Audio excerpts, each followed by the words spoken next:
കൂട്ടുകാട് പള്ളിപ്പടി കപ്പേളയിൽ അത്ഭുത ഉണ്ണിമിശിഹായുടെ തിരുനാൾ സമാപിച്ചു. അനുരൂപരായി തീരുമാനം സ്വർഗത്തിൽ അവിടുത്തെ അവകാശികളായി തീരുമാനം ഞങ്ങളെ അനുഗ്രഹിക്കണമേ. ദിവ്യ ഉണ്ണീശോയുടെ തിരുസന്നിധിയിൽ ഞങ്ങൾ ഒന്ന് ചേർന്നർപ്പിച്ച ഈ ബലിയിലൂടെ ഞങ്ങളെയും ഞങ്ങളുടെ കുടുംബങ്ങളെയും സമൃദ്ധമായി അനുഗ്രഹിക്കണമേ. അവിടുത്തെ പരിശുദ്ധ അമ്മയുടെയും ഞങ്ങളുടെ സ്വർഗീയ മധ്യസ്ഥയായ വിശുദ്ധ കൊച്ചു തെരേസ്യയുടെയും സകല വിശുദ്ധരുടെയും കാവൽ ദൂതന്മാരുടെയും സ്വർഗീയ സംരക്ഷണം ഞങ്ങളുടെ ജീവിതത്തിലുടനീളം നൽകുമാറാകണമേ. ഞങ്ങളുടെ ജീവിതത്തിലെ എല്ലാ പ്രാർത്ഥനാ നിയോഗങ്ങളും, ഞങ്ങളുടെ എല്ലാ സംരംഭങ്ങളും പരിശ്രമങ്ങളും, ഞങ്ങളുടെ മക്കളുടെ പഠന കാര്യങ്ങളും അങ്ങയുടെ അനുഗ്രഹത്തിനും ആശീർവാദത്തിനുമായി ഞങ്ങൾ ഈ ആലയത്തിൽ സമർപ്പിക്കുന്നു. കർത്താവായ ക്രിസ്തു വഴി ഞങ്ങൾ സമർപ്പിക്കുന്ന പ്രാർത്ഥന കേട്ടരുളേണമേ.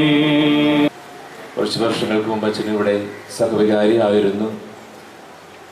ആ സമയത്തുള്ള ഒരുപാട് സ്മരണകൾ തീർച്ചയായിട്ടും വിശുദ്ധ കുർബാന അർപ്പിക്കുന്ന സമയത്തിലൂടെ അച്ഛൻ്റെ മനസ്സിലൂടെ കടന്നുപോയിട്ടുണ്ടായിരിക്കും എന്ന് ഞാൻ വിചാരിക്കുകയാണ്. ഇവിടെ വരുവാനായിട്ട് അച്ഛനെപ്പോഴും സന്തോഷമാണ്. അതുപോലെ തന്നെ പലപ്പോഴും തിരുനാളുകൾക്ക് വിളിക്കുമ്പോൾ വളരെയധികം സന്തോഷത്തോടു കൂടെ തന്നെ അത് അച്ഛൻ ഏറ്റെടുക്കാറുണ്ട്. ഇന്ന് ഉണ്ണീശോയുടെ തിരുനാളിനോട് ബന്ധപ്പെടുത്തിയുള്ള തിരുനാൾ ദിവസമായിട്ടുള്ള ഇന്ന് വിശുദ്ധ കുർബാന അർപ്പിച്ചു നമുക്ക് വേണ്ടി പ്രാർത്ഥിച്ചു. അച്ഛനിപ്പോൾ കീഴ്പ്പാട് സൽവതി മാതാ ദേവാലയത്തിൻ്റെ വികാരി അച്ഛനായി സേവനം ചെയ്തുകൊണ്ടിരിക്കുകയാണ്. ദമ്പതിമാർക്ക് അവരുടെ കുറവുകളായാലും അല്ലെങ്കിൽ കുറ്റങ്ങളായാലും അത് ഒരുപക്ഷെ ഒരുപാട് പരിഹരിക്കപ്പെടുക തങ്ങൾക്കൊരു കുഞ്ഞ് ജനിക്കുമ്പോഴാണ്.